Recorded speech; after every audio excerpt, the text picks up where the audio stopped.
Good morning. Welcome to another episode of Papa's Workshop. These are for Adam, Brady, Luke, and Brenna. But before we get started today, we're going to check in with my assistant, Molly. And we got Lulu just snapping into the thing. She's not usually in the workshop. She's usually in the... This is Lulu. She's usually in the sewing room. Come on, guys, we're out of the picture. There we go. All right, let's get to work. All right, there was one other thing we need to do to this before we do the final sanding and glue up. There is a round over on this part here and a rabbet that follows that for the seat. So on the plans, we've got this round over here is on the outside, and then we've got to have a rabbet for the slip seat to fit into. So I went ahead and drew the line. I made a little follower so I could follow the curve on the inside curve with the pencil.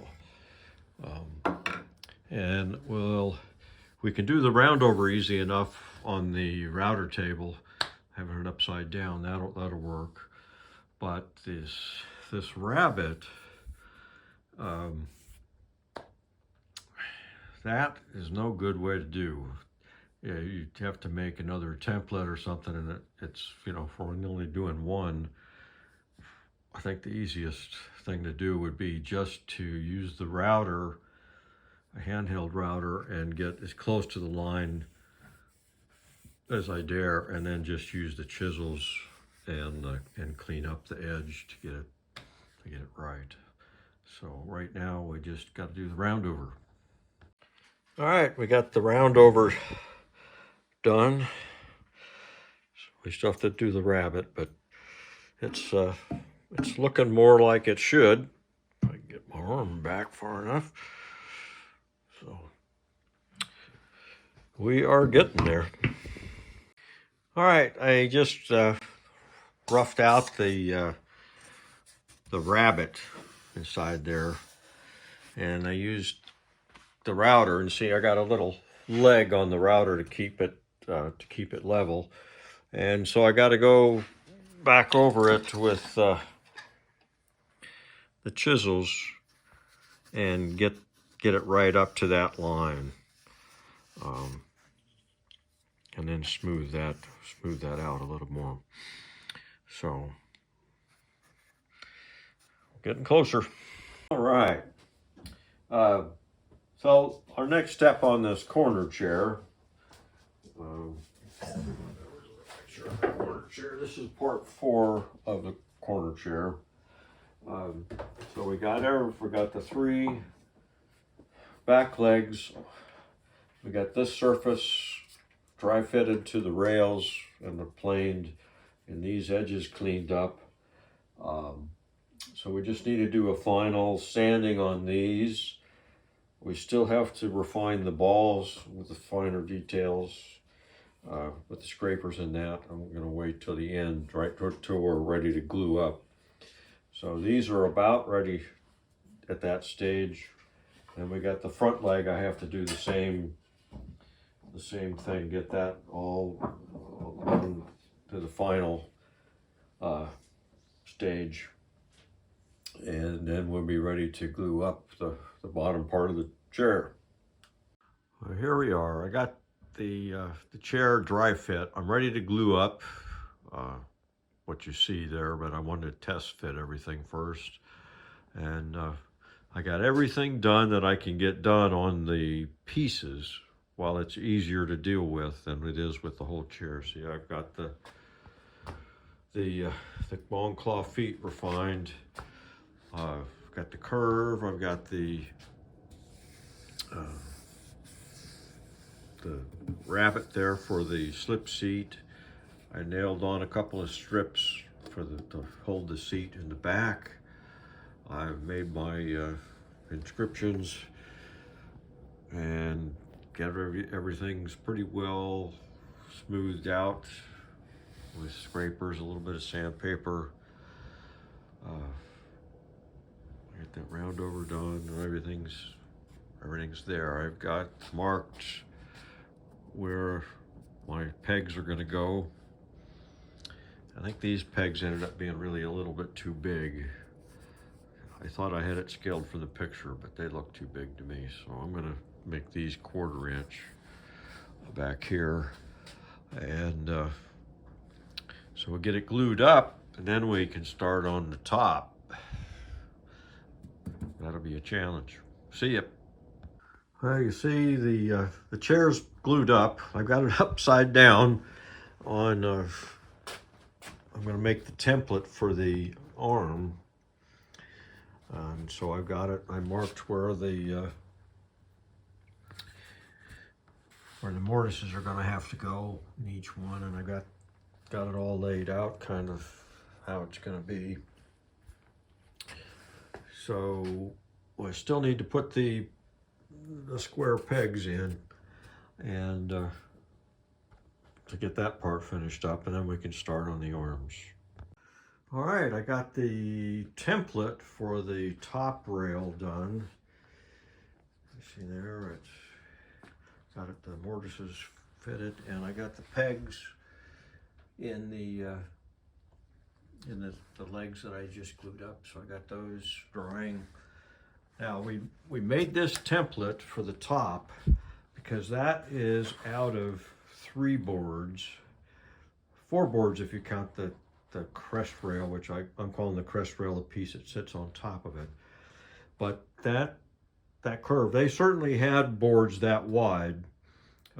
You can get them today even, but they're more expensive. But it would be very weak out here because the grain would be going this way, and it would easily break off. So you want the grain going as much this way, and then there's a piece in the middle that's going to run this way. So we'll have to join those in some fashion. I'm thinking maybe either a dovetail or a single dovetail, or maybe you could probably do mortise and tendon, but it has to fit in that basically this 2-inch space. It's going to be kind of about right here, that piece, judging from the pictures. You can see it in the pictures as well. So we'll have to prep those pieces and do that joinery, and then lay this template on top of the 3 boards that are joined together, and then cut this out. And then once that's all done, the 2-inch higher crest rail piece that's kind of curved, that goes from about here across there. That'll have to be added once that's done. And we still have to come up with a slot for the splat underneath here too. I didn't put that on the template yet, but we still got that to work out. So we'll go ahead and start working on those 3 boards. All right, I glued up the 3 boards for the top arm rail. Here's the template. Gonna fit right in there like that.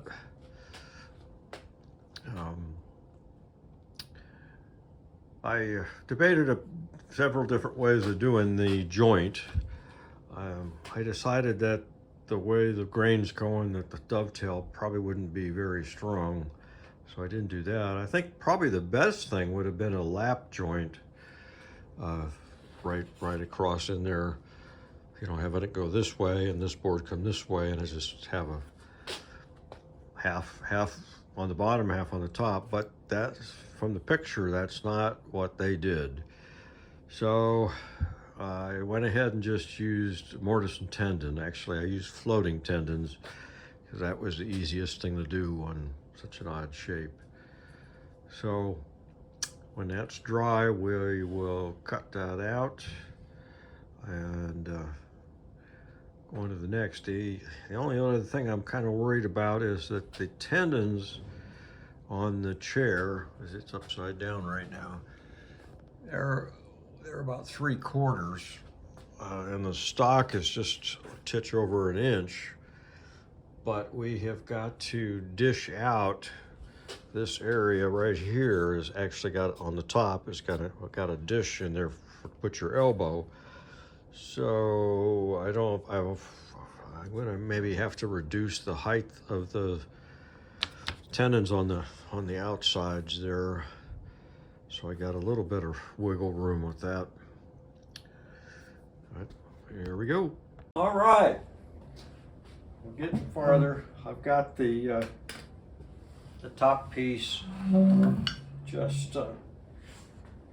just cut out on the bandsaw, and I've done the mortises for the tendons, so pretty tight fit.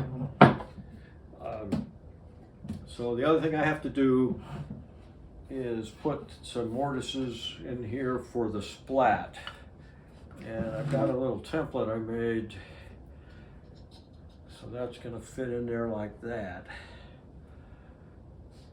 So I marked the spot, and then it's real close to the front of the rail. So what I'll probably do is put 2 tendons that aren't, because it gets further away from the edges the further out you go. But we have to have some slop in those, because of the grain is going perpendicular. So it doesn't change much. This rail doesn't change much this way, but the splat, the grain going this way, it's going to get bigger and smaller based on the humidity levels. So we have to give it some room in this mortise, and we'll only glue it in the middle, and that'll keep it centered. And then these two separate tendons up here will have to make sure there's enough room for them to move, and we should be good. So we'll go to the next step. All right, we're working on the splats. I made a template here, and it also has the tendons on it, and I cut them out of a 2-inch thick piece, so they were back to back. And you can see one I've got it test fit into the mortise. There's the mortise and the arm rail, and then I got the other one in test fit in that. I still have to get the depth right. I just got it started, and I we'll set the top on, and we'll get the height just right. And I got one side is smooth. The other, I did that when they were a block. I said they were back to back. I did the front while it was still a pretty good sized chunk that I could hold on to. I smoothed out those, and then made this last cut on the bandsaw. So I have to smooth that out before we. But anyway, we're going to get the tendons all fit into the mortises. When that all fit together, then we will draw out the pattern, which is this little guy here. So we'll draw that out on the boards and cut it out on the scroll saw. All right, we got the splats all fit. So they're tight, everything is down tight. So that's what it looks like from the side. So we are ready to, I got both the front and the back smoothed out. So we are ready to trace out the pattern on the splat and then cut that out on the jigsaw or the coping saw. That's probably flat enough to do on the jigsaw. But here we are. All right, we got the pattern drawn out on our 2 splats, and I've drilled holes for the blade for the jigsaw to go through. These happen to be right at 3/8 diameter, so I just drilled right there at the bottom, so that part's done, and just use that same bit on the other the other holes. So now we just need to cut it out on the jigsaw. All right, we got the splats cut out, and I did the carving there, just a shallow carve relief to make it show the loop-de-loops. So now we'll start on the top. All right, here is the arm piece, and I put in 3 dowels to locate the crest rail, what I'm calling the crest rail. That gives me repeatability. I can work on these pieces as much as I can individually before I glue them, but then a lot of the shaping around here has to be done as glued up. But this part has to be carved. I can do that while it's still a single piece. Here's the crest rail. I cut this out. This is a single piece, and so it's going to go in there like that. So you see there's a lot of, this all has to be splayed back, and there's an undercut in the back, and then from here to there, wherever this ends up, that has to be lowered. This part will be raised and then dished for your elbows. So this is the last little piece, but then we have to get ready for finishing. So I think I'm going to work on the shaping this arm piece as much as I can. All right, I started shaping out the arms, and you see we've got this little elbow rest thing there, and then this part is lower, so I got to lower this, and then somewhere in here is where the what I'm calling the crest rail will go. So we're just going to work on this part of the arms, both sides, and when that's done, then we'll put the crest rail. Actually, I need to shape the crest rail a little bit before we glue it, but getting there. All right, we got the knee or elbow pad areas. I can't really see. Yeah, there you go. So we got that on both, and so what I did is with this together, I used a flush trim bit on the router table, and I got a reference point. And so we're going to use the router table to get as close as we can to this profile on the back. So we'll take probably just a 45 and knock that corner off and round over a bit on that one. The rest of it we'll have to do by hand. So, all right, I got it roughed out on the router table. So now I just need to take a rasp and get that all smooth. And the other side, I've got the indent there, but I couldn't, the way I was doing it, I couldn't go too clear to the end. So but that'll get me started. So, all right, I've glued the crest rail onto the arm rests. As you can see, I did the ends of it before I glued it up. We still have to shape it kind of like this. This has to come off, but we need to kind of blend it with the arm rail down there as well. So we're going to do that all as an assembly. Then we'll be ready to put that on. All right, we got the arm rail dry fitted on there. And you can see some of the details. We had to carve this little detail on there. And we got this all smoothed out. And then in the back, we got this little relief back in there. So we're pretty much there. We just need, before I put a finish on it, or before I glue it and put a finish on it, I need to go through and get all the little scratches. To probably get it wet first, get any bumps to come up that are there, and then we'll give it a final once over. And so now we have to make the slip seat.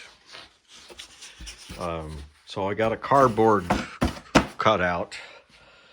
So we'll make a frame out of just pine and for the slip seat, and then we'll have to find a source. This is covered in leather, so I'll have to find a place to get some piece of leather to cover this. So we're about there.